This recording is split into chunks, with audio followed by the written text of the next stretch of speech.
Social media से लेकर main stream media तक पिछले 24 घंटे के दौरान ये खबर हर जगह छाई हुई है कि आपके तेज तर्रार राज्यसभा सांसद राघव चड्ढा को आखिर आम आदमी पार्टी ने राज्यसभा के डिप्टी लीडर पद से क्यों हटाया।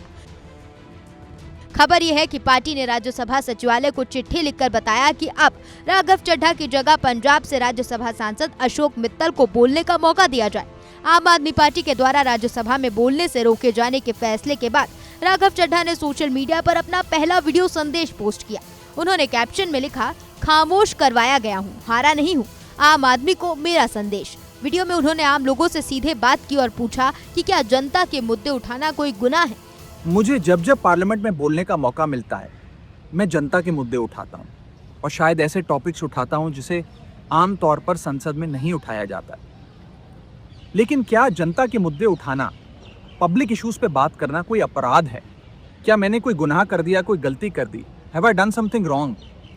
ये सवाल आज मैं इसलिए पूछ रहा हूँ क्योंकि आम आदमी पार्टी ने राज्यसभा सेक्रेटेरिएट को ये कहा है कि राघव चड्ढा के पार्लियामेंट में बोलने पर रोक लगा दी जाए। जी हाँ, आम आदमी पार्टी ने पार्लियामेंट को ये सूचित किया है कि राघव चड्ढा को पार्लियामेंट में बोलने का मौका ना दिया जाए। अब भला कोई मेरे बोलने पर रोक क्यों लगाना चाहेगा? मैं तो जब बात करता हूँ देश के आम आदमी की बात करता हूँ। एयरपोर्ट पर मिल रहे महंगे खाने की बात रखी, जोमेटो ब्लिंकिट के डिलीवरी राइडर्स की प्रॉब्लम रखी, खाने में मिलावट का मुद्दा उठाया, टोल प्लाजा लूट से लेकर बैंक चार्जेस लूट की बात करी, यहाँ तक कि मिडिल क्लास पे टैक्स के बोझ से लेकर कंटेंट क्रिएटर्स पर स्ट्राइक क्यों करी जाती है, टेलीकॉम कंपनियां कैसे 12 महीने में 13 बार हमसे रिचार्ज कराती हैं, डेटा रोल ओवर नहीं देती हैं, रिचार्ज खत्म होने के बाद इनकमिंग रोक देती हैं, तमाम इश्यूज मैंने सदन में उठाए।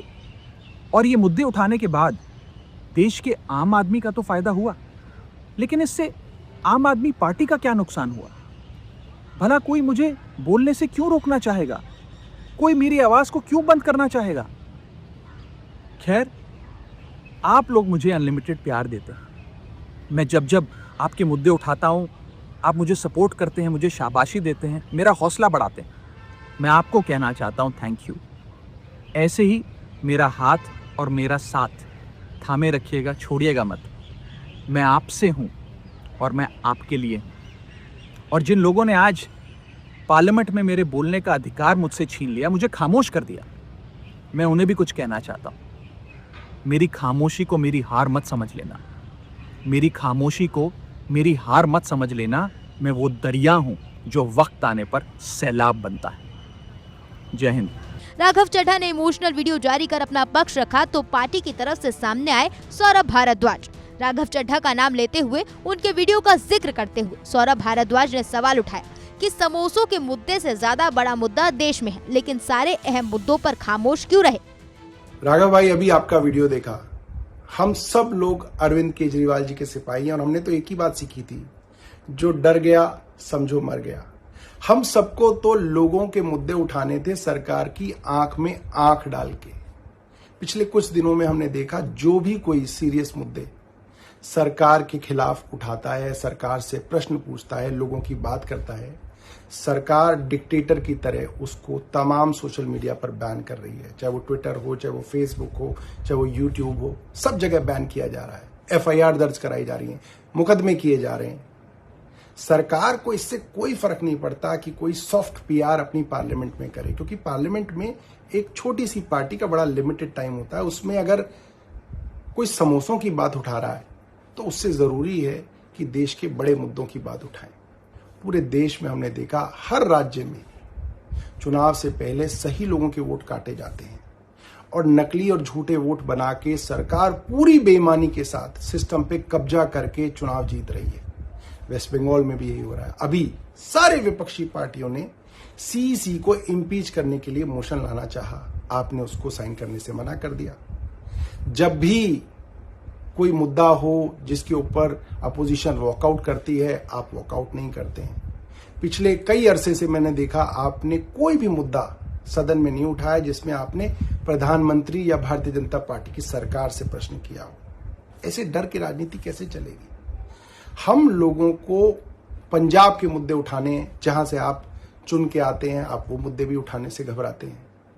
अभी गुजरात में पार्टी के करीब 160 कार्यकर्ताओं को झूठे मुकदमों के अंदर उनके ऊपर एफआईआर दर्ज की गई, कईयों को गिरफ्तार किया गया, आप उस पर भी चुप रहे।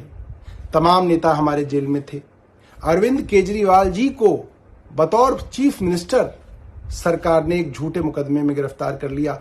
आप उस समय भी जो है देश में नहीं थे, आप कहीं जाके छिप गए। मेरा मानना यह है कि देश के लिए असली मुद्दे हमें निडरता से और साहस से उठाने पड़ेंगे और भारतीय जनता पार्टी की आंख में आंख डाल के आपको मुद्दे उठाने पड़ेंगे, वरना देखिए आपके जो सॉफ्ट मुद्दे हैं उनसे उनको कोई फर्क नहीं पड़ता। बल्कि भारतीय जनता पार्टी तो कल से आपको सोशल मीडिया पे सपोर्ट कर रही है। आप इसके बारे में सोचिएगा और देखिएगा कि आप कहां से चले थे और कहां आ गए और देश को किन चीजों की जरूरत है और आप कैसे बेहतर कर सकते हैं। धन्यवाद।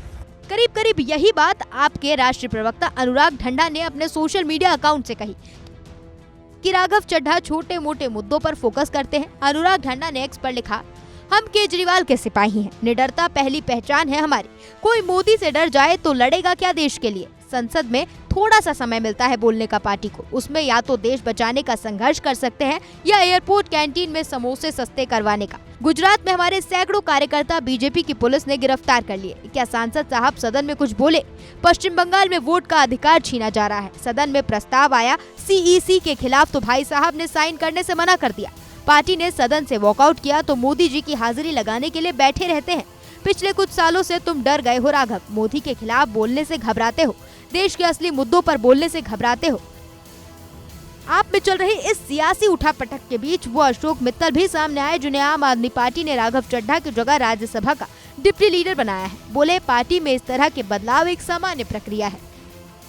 सबसे पहले मैं अपने राष्ट्रीय संयोजक श्री अरविंद केजरीवाल साहब का धन्यवाद करना चाहूँगा कि उन्होंने ये मुझे जिम्मेदारी सौंपी है और मैं इसको पूरी लगन से, मेहनत से, ईमानदारी से, कर्मठता से निभाऊंगा, अपने विवेक से निभाऊंगा, ताकि हम जनता के मुद्दों को, देश के मुद्दों को और पंजाब के मुद्दों को अच्छे तरीके से सदन में उठा सकें, सदन के बाहर उठा सकें और उसका सोल्यूशन उनको दे पाए। ये मेरी पूरी यत्न रहेगा। इसके पहले आप जानते हैं कि राघव चड्ढा ये पोजीशन पे उनके टेन्योर में उन्होंने कैसा काम किया, आपको क्या लगता है? देखिए, आम आदमी पार्टी जो है हमारी एक बहुत ही डेमोक्रेटिकली चलने वाली पार्टी है, संस्था है और हमारी पार्टी का ये यत्न रहता है कि पार्टी के हर नेता को, हर सांसद को, हर विधायक को अलग अलग जिम्मेदारियां दी जाएं ताकि वो उससे सीख भी सकें और जनता की आवाज हर तरीके से बुलंद कर सकें। श्री राघव जी से पहले श्री एनडी गुप्ता जी इस पद पर थे, उसके बाद राघव जी आए, उसके बाद मैं आज आया हूं, कल को कोई और आएगा और एनडी गुप्ता जी अभी आज के दिन में हमारी पार्टी के चीफ विप हैं। तो ये जिम्मेदारियों का बदलाव चलना एक नॉर्मल प्रक्रिया है हमारी पार्टी में, क्योंकि हमारी पार्टी चाहती है हर एक को सीखने का मौका मिले और हर एक को देश की समस्याएं उजागर करने का मौका मिले।